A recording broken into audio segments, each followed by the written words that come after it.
AP టూరిజంలో vigilance విచారణ వేగంగా సాగుతోంది. 5 ఏళ్లలో ప్రాజెక్టుల అనుమతులు, ఇంజనీరింగ్ వర్క్స్ పేరుతో అడ్డగోలు వ్యవహారాలు జరిగాయని ప్రభుత్వానికి ఫిర్యాదులందాయి.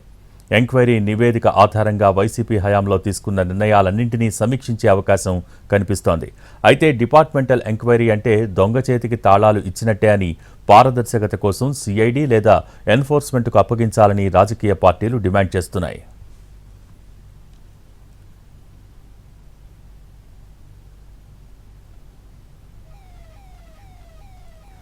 టూరిస్టుల డిమాండ్తో విశాఖలో పలు ప్రాజెక్టులు వచ్చాయి.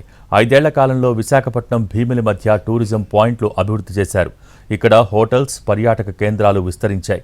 అయితే ఆంధ్రప్రదేశ్ పర్యాటక శాఖ గతంలో ఎన్నడూ ఈ విధంగా వివాదాలకు కేంద్ర బిందువుగా మారింది. రుషికొండ ప్రాజెక్టు దేశంలోనే అత్యంత చర్చనీయమైన భవనాలు ఒకటిగా మిగిలిపోయింది. సుమారు 500 కోట్ల రూపాయలను టూరిజం ఖర్చు చేయగా ప్రస్తుతం ఈ భవనాల వినియోగంపై కూటమి ప్రభుత్వం తీవ్రంగా పరిశీలిస్తోంది. రుషికొండతో పాటు గత ప్రభుత్వ హయాంలో తీసుకున్న నిర్ణయాలపై ఇటీవల కూటమి సర్కారుకు ఫిర్యాదులందాయి.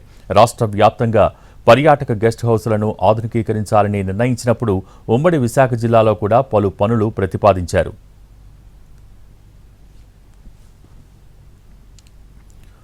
రుషికొండ, అప్పుఘర్ దగ్గర ఉన్న హరిత హోటల్, అరకులోయలోని valley resorts, hill resort, Ananthagiri Tyda, jungle bells ఉన్నాయి. వాటి పనులు కొంతకాలంగా జరుగుతున్నాయి. ఇప్పటికే కోట్లాది రూపాయలను ఖర్చు చేశారు. వచ్చే సీజన్ నాటికి ఎంతవరకు అందుబాటులోకి వస్తాయనేది అనుమానంగానే కనిపిస్తోంది. ఇక రుషికొండలో ఓల్డ్ కాటేజెస్ను కూల్చివేసినప్పుడు అత్యంత ఖరీదైన ఫర్నిచర్ పక్కదారి పట్టింది అనేది ఆరోపణలు ఉన్నాయి. ఇవి కాకుండా లీజుల పేరుతో ముఖ్య నాయకత్వం అత్యంత విలువైన ప్రాజెక్టుల్ని అడ్డదారిలో దక్కించుకున్నారు అనేది ప్రధాన ఆరోపణ.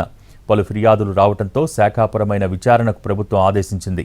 విజిలెన్స్ విభాగం విశాఖలో పర్యటించి కీలక సమాచారాన్ని సేకరించింది. ఈ రిపోర్ట్ ఆధారంగా ప్రభుత్వం ఎటువంటి నిర్ణయం తీసుకుంటుంది అనేది ఇప్పుడు కీలకంగా మారింది.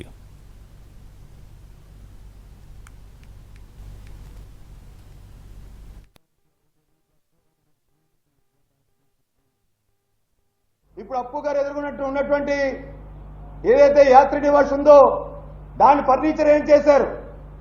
ఈ ఫర్నిచర్ అంతా కూడా అక్కడ ఫర్నిచర్, ఇక్కడ ఫర్నిచరు ఈ టూరిజం అధికారులు ఎవరికి నచ్చినట్టు వాళ్ళు అమ్మేసుకున్నారు.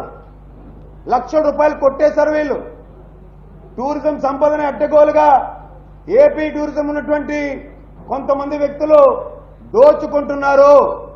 వాళ్ళని ఖచ్చితంగా డెప్యుటేషన్ వచ్చినటువంటి అధికారుల్ని వెంటనే వాళ్ళ మాతృ సంస్థలు పంపించాలి. ఆ లీజులన్నింటినీ రద్దు చేయాలి. వీటన్నిటి కూడా పునఃసమీక్షించి టూరిజం హబ్గా విశాఖ నగరాన్ని స్వర్గధామంగా ఉన్నటువంటి టూరిజంని అభివృద్ధి చేసే విధంగా కూటమి ప్రభుత్వం చర్యలు చేపట్టాలని చెప్పి ఇప్పుడు అప్పు టూరిజం శాఖ విజిలెన్స్ విభాగం నుంచి వచ్చిన 5 సభ్యుల బృందం ఒక్కో ఫిర్యాదుపైన విచారణ చేపట్టింది.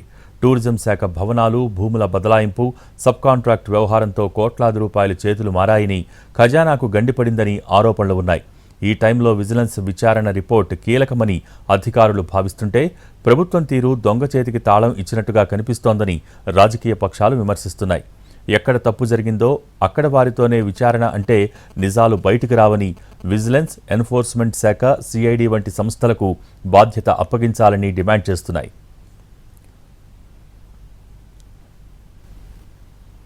లోపాల మీద ఆ రంగం మళ్ళీ ఎంక్వైరీ చేస్తే అసలు నిజాలు బయటకు వచ్చే అవకాశం అనేది ఎటువంటి పరిస్థితులు కూడా ఉండదు.